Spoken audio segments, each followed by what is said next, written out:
దేవుని ప్రజలారా,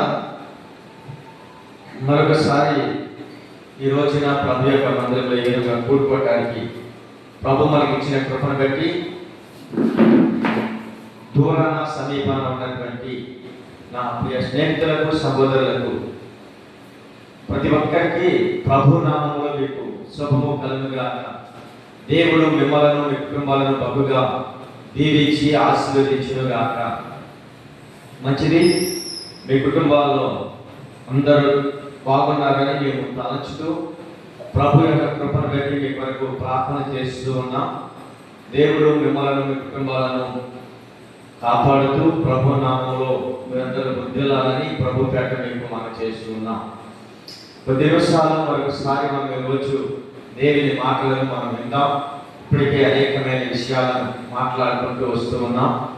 ఈ రోజు కూడా కొద్ది నిమిషాలు దేవుని మాటలను మీతో కలిసి ఇలాగ నిలవబడి దేవుని నామాన్ని కీర్తించి గానాలాపన చేస్తూ ప్రభుని మీతో కలిసి ఆరాధించడానికి ప్రభు నాకు ఇచ్చినటువంటి ఈ సమయాన్ని బట్టి ప్రభుని అంతైనా నేను స్తుతిస్తూ కనపరుస్తూ మహిమపరుస్తున్నా. మీ కుటుంబాల్లో ప్రతిరోజు కుటుంబ ఆరాధనలు జరుగుతున్నాయని, ప్రభుని మీరు ఆరాధిస్తున్నారని, ప్రభు యొక్క వాక్యాన్ని ధ్యానిస్తూ ప్రభుని మహిమపరుస్తున్నారని మేము సంతోషిస్తున్నాం. చాలా మంచిది. ఎందుకంటే లోకంలో దానికంటే ఎక్కువ విలువైన గొప్ప పని ఏదైనా ఉన్నదంటే దేవుని ఆరాధించటము, లేక దేవుని యొక్క వాక్యము ధ్యానించటము. దానికి మించిన పని ఈ లోకంలో ఏ ఒక్కటి లేదు. ఉన్నది కానీ దీనికి మించిన పని ఏ ఒక్కటి గొప్పది కాదు. దేవుని వాక్యము చదవటము, లేక ధ్యానించటము, ప్రార్థన చేయటం, ప్రభుని ఆరాధించటం, ఇది చాలా విలువైన, శ్రేష్టమైన, గొప్ప పనిగా మనం దీనిని ఎంచుకున్నాం. ప్రభు మనల్ని ప్రేమించి ఈ రీతిగా మనకు అప్పగించారు. దేవుని లేఖనాల్లో చాలాసార్లు మనం చదువుతున్నటువంటి వాక్యం ఏంటంటే, ప్రభు యొక్క కృపను బట్టి ఒక దైవజనుడు ఈ విధంగా మాట్లాడుతున్నాడు. జగతి పునాది వేయబడక మునిపే దేవుడు తన ప్రేమ చేత క్రీస్తులో మనందరినీ కూడా ఏర్పాటు చేసుకున్నారనే విషయాన్ని మనం చూస్తుంటాం. అది చాలాసార్లు మనం ఆ వాక్యాన్ని జ్ఞానం చేస్తూ ఉంటాం.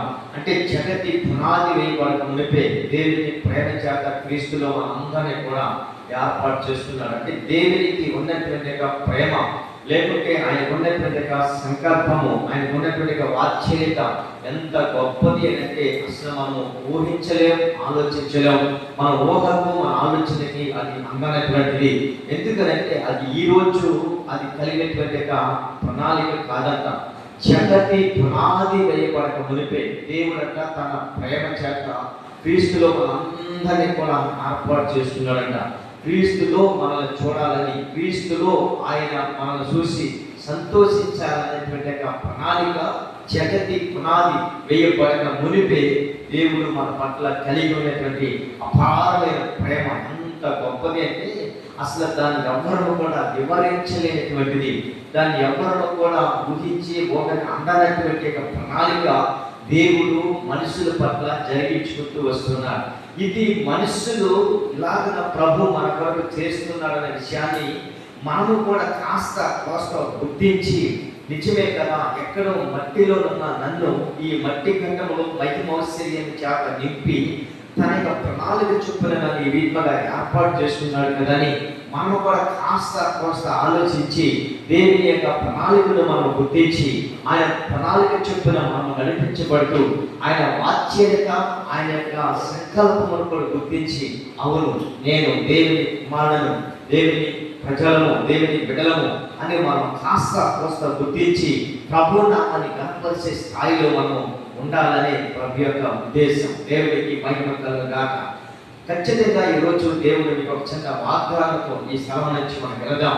దేవుడు దాదాపుగా చాలా వాగ్దానాలు, ఆది కాండం మొదలుకొని ప్రకటన గ్రంథం వరకు చాలా వాగ్దానాలు దేవుడు తన ప్రజలకి ఇచ్చి దాచి ఉంచాడు. ప్రతి వాగ్దానం కూడా దేవుడు నెరవేర్పులోకి తీసుకొస్తూనే ఉన్నాడు. ఎందుకంటే వాగ్దానం చేసింది మనుష్యుడు కాదండి, వాగ్దానం చేసింది మనిషి కాదు, వాగ్దానం చేసింది సాక్షాత్తు ప్రభు అయిన దేవుడు చేశాడు కనుక ఆ వాగ్దానం ప్రతి ఒక్కరు పొందుకోవాలని, ఆ ఆ వాగ్దానము పొందుకొని వాగ్దానం ప్రకారముగా మనము జీవించి నడిపించబడాలని, మనము దేవుని చిత్తాన్ని గుర్తించాలనేటువంటి ప్రణాళిక దేవుడు మన పట్ల కలిగి ఉన్నాడు. దేవునికి మహిమ కలుగుగాక. ఎన్నో వాగ్దానాలు భూమి మీద ప్రజలమైన మనకి చాలా వాగ్దానాలు ఉన్నాయి. నేను దీవించబోతున్నాను అనేటువంటి మాట, లేకపోతే అధికమైన మేలు చేత నేను మిమ్మల్ని నింపబోతున్నాను అని ఇలాగ.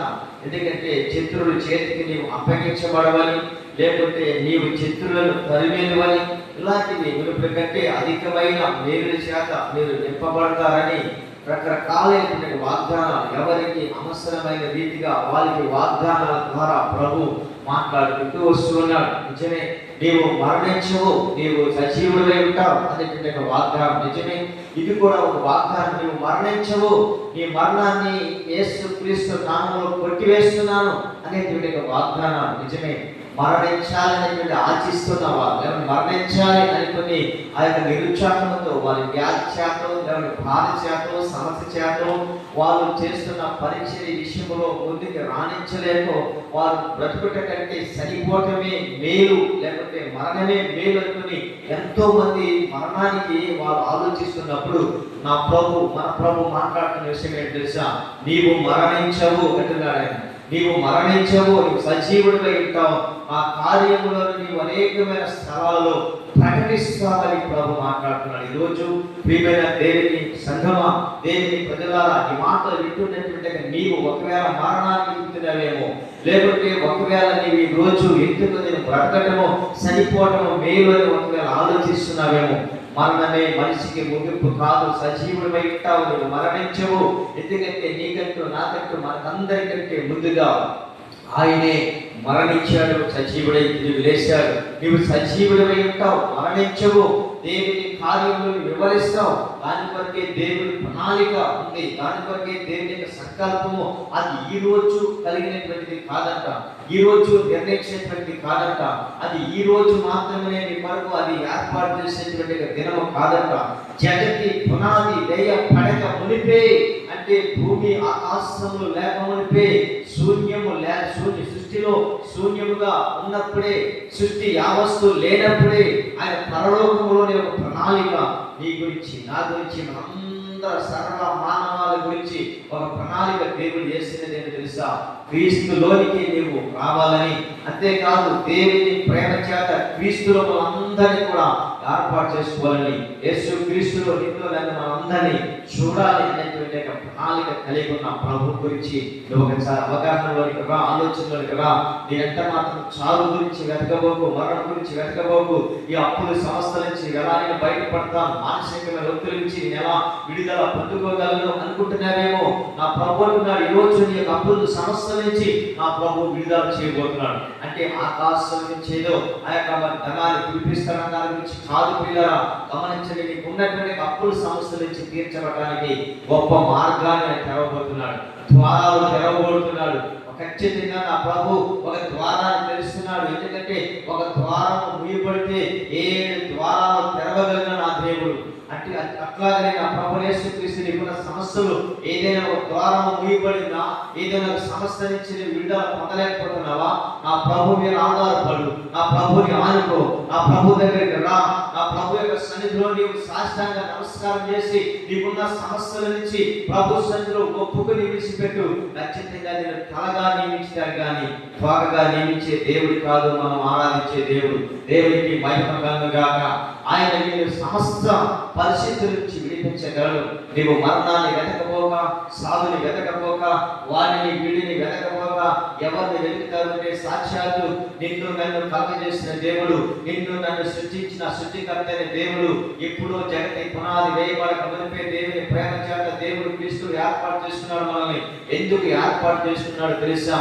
నీవు అలాగన మూలుగుతూ ఆయనకు ఇష్టం లేక, నీవు అలాగ కృంగిపోవటం ఇష్టం లేక, నీవు అలాగన మానసికంగా నలిగిపోవటం ఇష్టం లేక, ఆర్థికంగా నీవు నలిగిపోవటం ఇష్టం లేక, ఒక గొప్ప ప్రయోజకుడిగా చేయాలని ఆయన యొక్క ప్రణాళిక కలిగి ఉన్నాడు. నిన్ను గొప్ప ఒక మంచి ఉన్నతమైన స్థితిలోనికి, స్థాయిలోనికి ఆయన నిలబెట్టాలని దేవుని యొక్క ప్రణాళిక మాదిరిగా నువ్వు అనుకుంటున్నావు, నేను ఇక్కడితో నా పని అయిపోతుంది, నా స్థితి అయిపోతుంది, నన్ను ఆదరించేవారు, నన్ను చేదరించేవారు, నన్ను ఎవరు కూడా ఎవరిని పిలిచేవారు లేరని చాలా సందర్భాల్లో నీవు ఒకవేళ ఆశ్చర్యపోతున్నావేమో. కానీ ప్రభు చెప్తున్నాడు, ఈ రోజు నిన్ను ఖచ్చితంగా నేను దీవించబోతున్నాను, ఖచ్చితంగా నీకున్న సమస్యల నుంచి విడుదల కలిగించబోతున్నాను, ఖచ్చితంగా నీకున్నటువంటి సమస్యల నుంచి విడుదలని నేను చేయబోతున్నానని ప్రభు వాక్య ద్వారా మాట్లాడుతున్నాడు. ప్రియమైన దేవుని ప్రజలారా, ఖచ్చితంగా దేవుని సేవకులు మాట్లాడుతున్నప్పుడు అది సేవకుని యొక్క నోట నుంచి వచ్చేటువంటి మాట మాట్లాడేది సేవకుడే కానీ మాట్లాడించేది మాత్రము పరిశుద్ధాత్మ దేవుడని నీవు పరిశుద్ధాత్మని విశ్వసించాలి, పరిశుద్ధాత్మ దేవుని నీవు అంగీకరించాలి, పరిశుద్ధాత్మ శక్తి చేత నీవు నింపబడాలి. పరిశుద్ధాత్ముడు నీతో నాతో అందరితో మాట్లాడుతున్నాడు. దేవుడు ప్రభు యేసుక్రీస్తు అదే నాకు చేసిన వాగ్దానము, నేను వెళుతున్నాను, నా తండ్రిని వేడుకుంటాను, వేరొక ఆదరణకర్త నేను మంచిని పంపిస్తాను.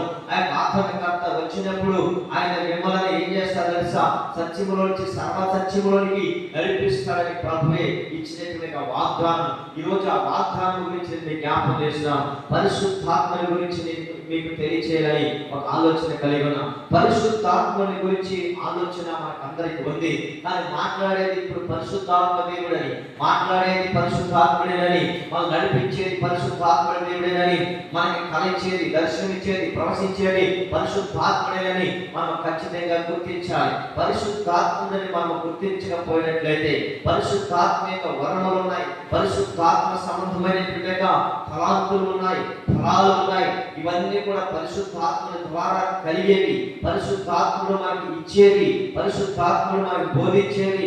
ఏమండి, ఇచ్చేలేని పామరులను పాండిత్యం ఎరగినటువంటి వారిని గొప్ప ప్రయోజకులుగా, గొప్ప ప్రయోజకులుగా యోదయ అలాగే సమరయ బూది గంతముల నివాసుల వరకు తీసుకెళ్ళడానికి ముఖ్యమైన కారణం తెలుసా, ఆ పరిశుద్ధాత్ముడే.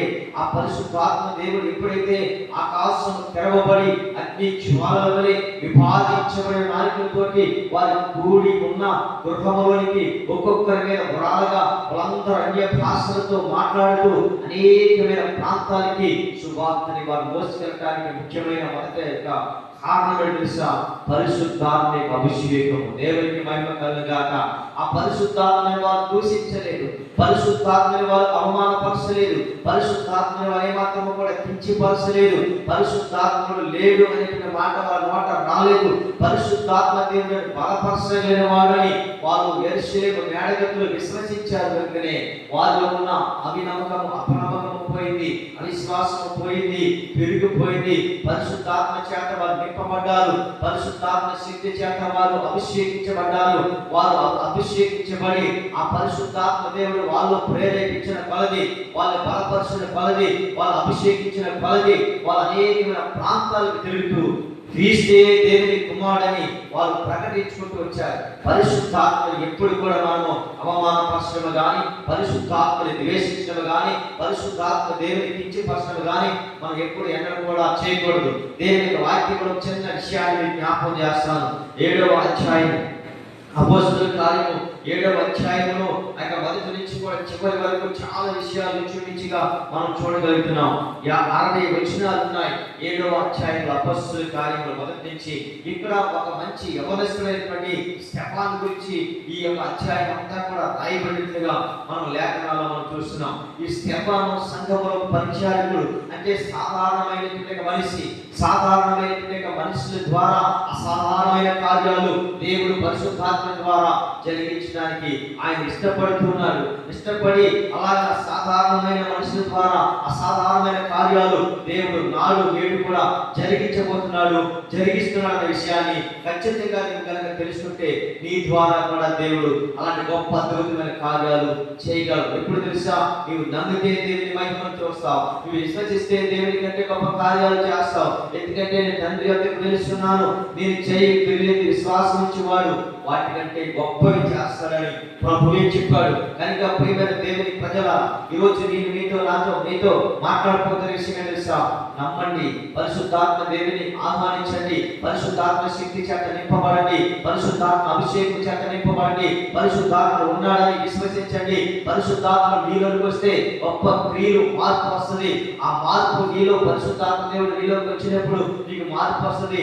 పాపం విడిచిపెడతావు, శాపాన్ని విడిచిపెడతావు, అక్రమ సంబంధాలు విడిచిపెడతావు, వ్యభిచార క్రియలు విడిచిపెడతావు, పాపము మోసము అవన్నీ కూడా విడిచిపెట్టడానికి కేవలం పరిశుద్ధాత్మ దేవుడు నీలోని కనుక వస్తే ఖచ్చితంగా ఇవన్నీ విడిచిపెట్టి ఒక నూతన క్రియ నీలో ప్రారంభమవుతుంది. కనుక ప్రభువులకు ప్రియారా, ఈరోజు దేవుని వాక్యంలో ఇక్కడ స్టెఫాను ఒక దర్శనాన్ని చూస్తున్నాడు. స్టెఫాను ఒక మంచి దర్శనాన్ని చూస్తున్నాడు. అక్కడ ఉన్నటువంటి ప్రజలు, చాలా మంది ప్రజలు ఉన్నారు. వారు ఎలాంటి వారు అనేటువంటి విషయాన్ని మనకు తెలుసు.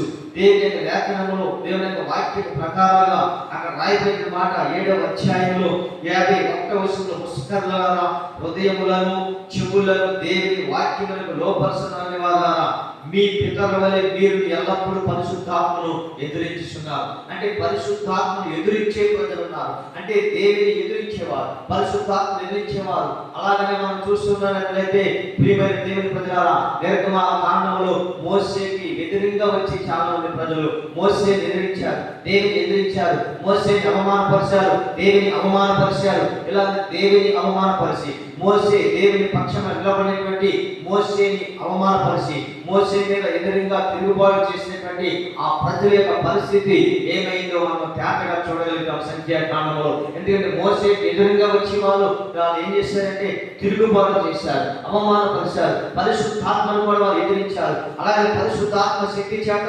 నింపబడినటువంటి దేవుని సేవకులను కూడా వారు ఎదిరించడం ద్వారా వారు అక్కడ జరిగినటువంటి విషయము మనకి మీకు చెప్పనవసరం లేదు. భూమి నెరవేర్చి వాళ్ళు ఏం చేసింది తెలుసా? కోరాబుని భూమి నెరవేర్చి మృంగి వేసినట్లుగా లేఖనాల్లో మనం చూస్తున్నాం. ఇక్కడ కూడా దేవుని వాక్యములో ముస్కరులారా, హృదయములను చెవులను దేవుని వాక్యములకు లోపరచబడని వాళ్ళారా, అంటే లోపరచని వాళ్ళారా, మీ పితరుల వలె మీరు ఎల్లప్పుడూ పరిశుద్ధాత్మను ఎదిరిస్తున్నారు. అంటే ఈ రోజు చాలా మంది ప్రియులారా, నా మాట లేకుంటే దేవుని సేవకుని మాట వచ్చే ప్రతి మాట అది పరిశుద్ధాత్ముడు బయలుపరిస్తే తప్ప, పరిశుద్ధాత్మ దేవుడు మనకి బోధించమని మాట్లాడితే తప్ప ఏ వ్యక్తి కూడా నిలబడి మాట్లాడలేడు. నిలబడేది ఒక మనిషే కానీ తన నోట నుంచి వచ్చే ప్రతి ఒక్క మాట పరిశుద్ధాత్మ దేవుడు మాట్లాడుతున్నాడన్న విషయాన్ని నీవు ఖచ్చితంగా గుర్తిస్తే కనుక నీ హృదయంలో గొప్ప మార్పు కలుగుతుంది. ఖచ్చితంగా నీవు దీవించబడతావు, ఖచ్చితంగా నీవు ఆశీర్వదించబడతావు. పరిశుద్ధాత్మని మాత్రం ఎదిరించకండి. ఇక్కడ పరిశుద్ధాత్మ దేవుని ఎదిరిస్తున్నారు, పరిశుద్ధాత్మ దేవుని ఎదిరిస్తున్నారు. అందుకే దీని గురించి మత్తయి సువార్తలో స్పష్టంగా 12వ అధ్యాయము 31, 32వ వచనంలో ప్రభు యేసుక్రీస్తు కూడా మాట్లాడుకుంటూ వచ్చాడు. ఈరోజు నా ప్రియమైన దేవుని ప్రజలారా, నేను మీతో మనవి చేస్తున్న విషయం తెలుసా? పరిశుద్ధాత్మ దేవుని మీరు ఏమాత్రం కూడా ఎదిరించవద్దని, పరిశుద్ధాత్మ దేవుని మీరు అవమానపరచొద్దని, పరిశుద్ధాత్మ దేవుడు ఉన్నాడని నేను మీకు జ్ఞాపకం చేస్తున్నాను. పరిశుద్ధాత్ముడి కనుక లేకపోతే ఇచ్చేలేని పామరులను, పాండిత్యం ఎరగని పామరులను, ఏమండి పొట్ట చీల్చే అక్షర ముక్క లేనటువంటి వారిని దేవుని యొక్క లేఖనాల్లో ఉన్న విషయాలను బోధించడానికి, ప్రకటించడానికి ఎవరు సహాయం వలన ఇవి మనం బోధిస్తున్నాం. చెప్పాలంటే వాస్తవానికి నాకు చదువు లేదు, జ్ఞానం లేని వాడిని ఈ మాటలన్నీ కూడా ఈ విధంగా తెలియచేయడానికి, బోధించడానికి ఈ యొక్క మట్టి కట్టడంలో మహిమ అవసరమైనటువంటి పరిశుద్ధాత్మ దేవుడు మాలో నుంచి మాట్లాడుకుంటూ వస్తున్నాడు. అది పరిశుద్ధాత్ముడు తప్ప నేను కాదు. ఎంత మాత్రం కూడా నాకు జ్ఞానం లేని వాడిని, చదువు కూడా లేనటువంటి అజ్ఞాని నేను. కానీ మాట్లాడేది ఎవరు తెలుసా?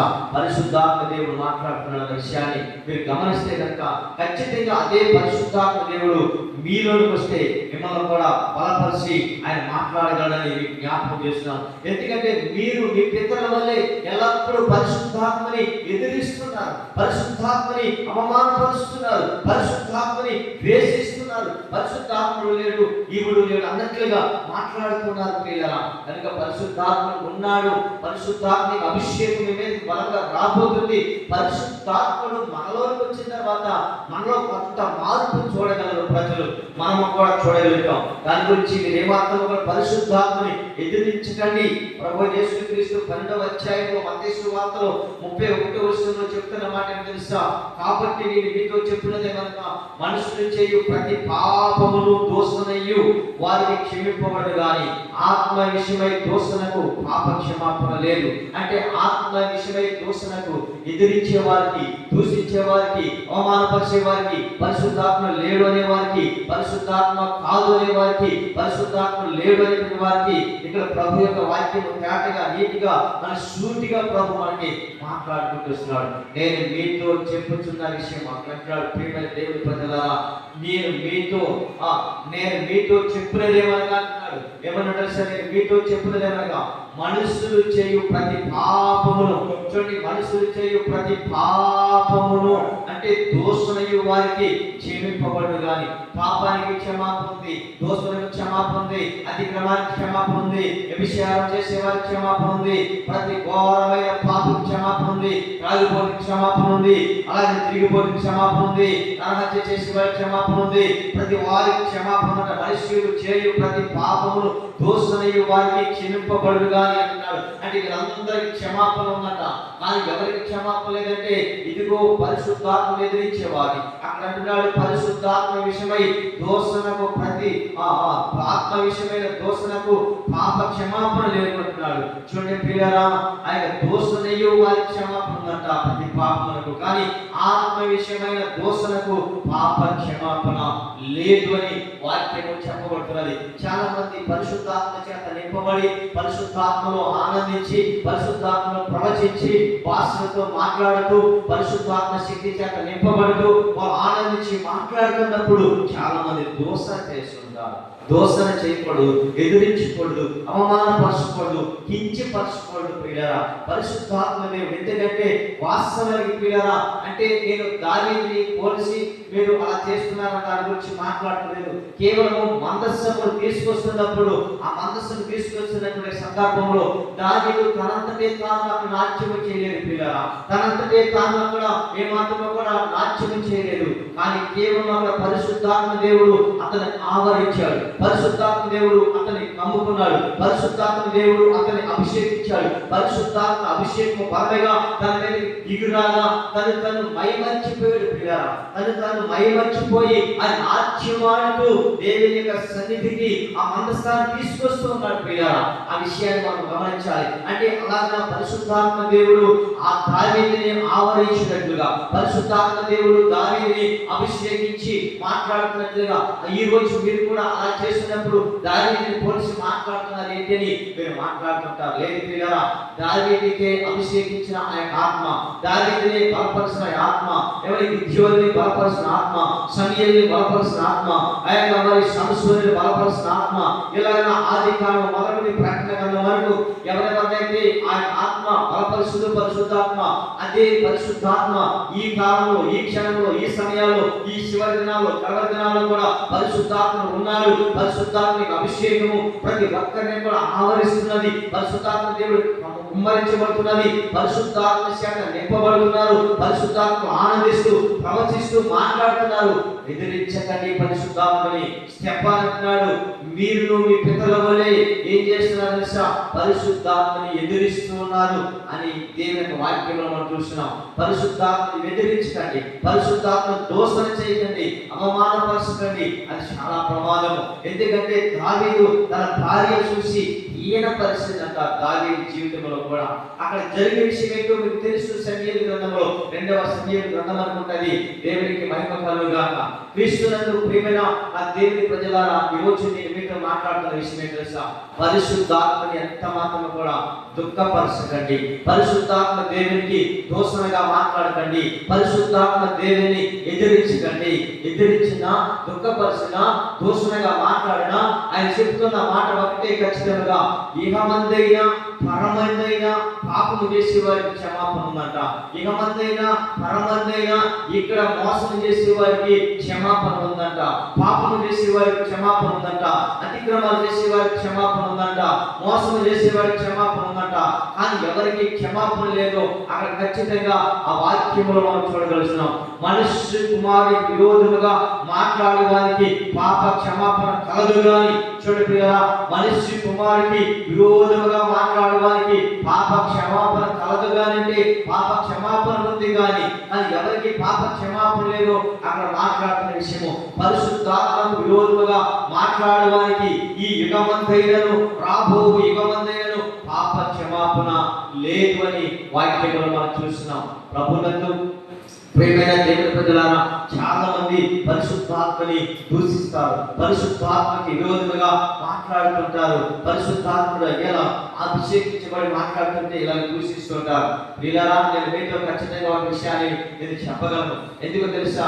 నా జీవితంలో పరిశుద్ధాత్మ దేవుడి కనుక నాలోనికి రాకపోతే ఈ విషయానికి నేను ఎంత మాత్రం కూడా ఒప్పుకునేవాడిని కానే కాదు. పరిశుద్ధాత్మ దేవుడు ఖచ్చితంగా నీలోకి వస్తే మొదటగా జరిగే విషయం తెలుసా? నీ యొక్క పెదవులు, పాపం పెదవులు కాల్చబడతాయి. యెషయా పెదవులు కాల్చబడినట్లుగా, యెషయా పెదవులను ఏ విధంగా అయితే కాల్చాడు పరిశుద్ధాత్మ దేవుడు, యెషయా పెదవులకి ఎలాగైతే ఆ పెదవులు కాల్చాడు, ఖచ్చితంగా ఆయన చెప్తున్న మాట చూస్తే పెదవులు కాల్చబడిన తర్వాత అయ్యో నేను నశించిపోయానంటున్నాడు. అంతేకాదు, ఇప్పటి వరకు అపవిత్రమైన పెదవులు కలిగిన వాడు, అపవిత్రమైన ప్రజల మధ్యలో నేను సంచరించాను, నేను నశించిపోయానంటున్నాడు. ఎప్పుడైనా ప్రభువునందు ప్రియమైన దేవుని ప్రజలారా, పరిశుద్ధాత్మ దేవుడు మనల్ని కనుక దర్శిస్తే, పరిశుద్ధాత్మ దేవుడు కనుక మనలోకి వస్తే మన స్థితి ఏంటో ఆయన తెలియజేస్తాడు. యెషయా ప్రవక్త అంటున్నాడు, అయ్యో నేను నశించిపోయాను అంటున్నాడు. ఈ ఎప్పుడైతే పెదవులు కాల్చబడ్డాయో నా పాపములకు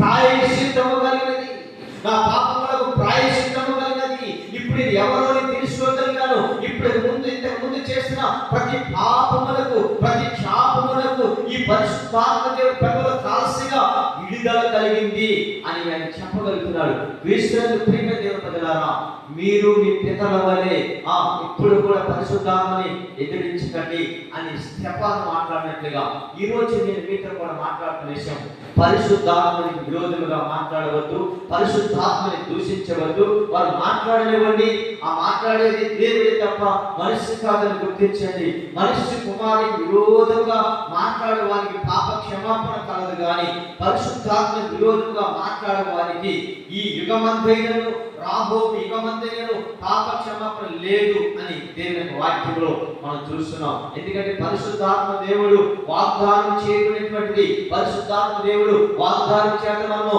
పొందుకునేటువంటిది, పరిశుద్ధాత్మ దేవుడు మనకి వాగ్దానం చేసి దేవుడు మనకి ఇచ్చినటువంటి ఆ గొప్ప అభిషేకము ఆ ప్రియమైన దేవుడు ప్రజలారా, దాన్ని ఎంత మాత్రం కూడా కించపరచొద్దని దేవుని వాక్యంలో జ్ఞాపకం చేస్తున్నాను. ఈ యొక్క రోజు మరొకసారి ఈ వాక్యాన్ని వింటున్నా నా ప్రియమైన స్నేహితులారా, సహోదరులారా, పరిశుద్ధాత్మ శక్తి చేత మీరందరూ నింపబడాలని, పరిశుద్ధాత్మ చేత అభిషేకించబడి ఆ యొక్క యేసు ప్రభువు శిష్యులు యువతయ అలాగనే బోధిగంతుల సమరయ బోధిగంతుల వారు ఎలగటానికి మొట్టమొదటిగా కారణం తెలుసా? ఆ పరిశుద్ధాత్మ అభిషేకమే.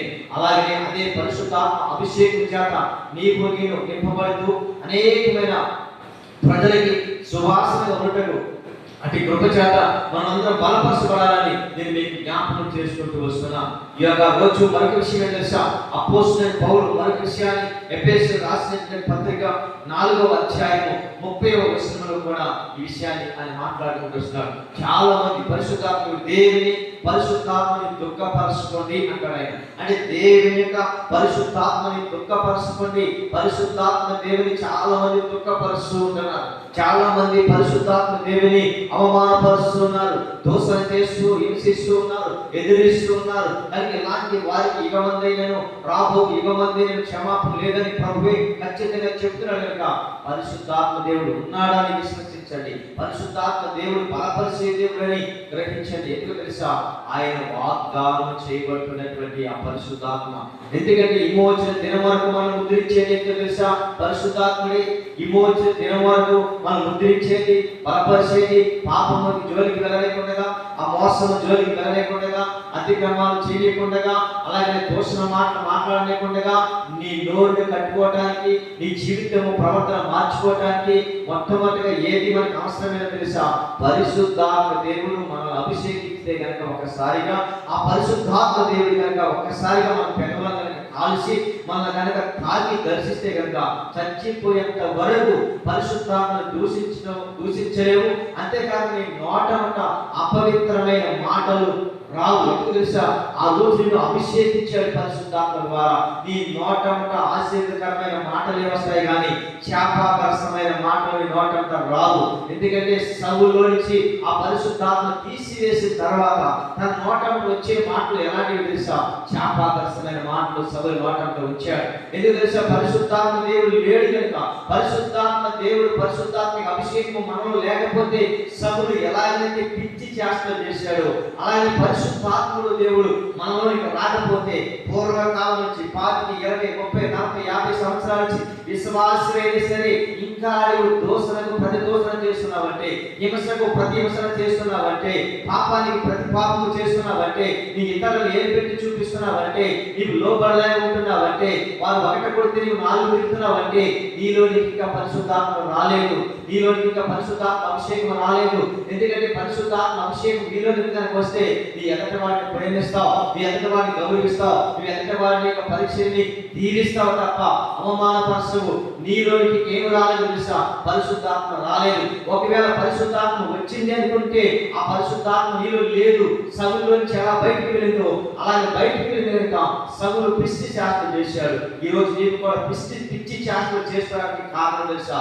వచ్చిన ఆత్మ, పొందుకున్న అభిషేకం, పరిశుద్ధాత్మ శక్తి చేత నడిపించబడుతున్నట్టుగా ఆత్మ చేత నడిపించబడిన కొంతకాలానికి సౌలులోంచి ఎలా గడలు వెళ్ళిపోయిందో నీలోంచి కూడా గడలు వెళ్ళిపోయిందని గుర్తించి ఇప్పుడైనా దేవుని సన్నిధిలో మోకరించు. మళ్ళా తిరిగి దాన్ని మళ్ళీ ఇవ్వడానికి ఆయన సిద్ధంగా ఉన్నాడు. ఈ రోజు ఉదయ కాల సమయంలో చివరిగా మాట్లాడుకోతున్న విషయం తెలుసా? పరిశుద్ధాత్మ దేవుడు మిమ్మల్ని బలపరిచి ఆశీర్వదించి ముద్రించి ఆశీర్వదించును గాక. దేవుడి మాట మనకు దీవించి ఆశీర్వదించును గాక. చిన్న ప్రార్థన. పరిశుద్ధమును నమ్మకమును పరలోకమందున్న మా తండ్రి మీకు స్తోత్రాలు వందనాలు తెలియజేస్తున్నాం. ఇప్పుడు వరకు మాట్లాడిన ప్రతి మాటను దీవించండి, ఆశీర్వదించండి. అలాగే వింటున్న ప్రతి కుటుంబాలు దీవించండి. పరిశుద్ధాత్మ అభిషేకం వాళ్ళని అనుగ్రహించండి. దాంట్లో ఉన్న విషయాలు మరొక రోజు మరొకసారి ఇదే విషయాల మీద మాట్లాడడానికి నన్ను అభిషేకించి మాట్లాడడానికి సహాయం దయచేయండి. ఎందుకంటే వస్తున్న మీ బిడ్డలను, రాబోతున్న మీ బిడ్డలను దీవించండి. దీని ద్వారా యూట్యూబ్ లో ఈ యొక్క మాటలు వింటున్న ప్రతి కుటుంబాన్ని దీవించమని, ఆశీర్వించి సమస్త ఘనత మహిమ ప్రభావం పొందుకోమని మీ ప్రియ కుమారుడు రక్షకుడైన యేసుక్రీస్తు నామములో ప్రార్థనలు సమర్పించి పొందినాము తండ్రి. ఆమేన్.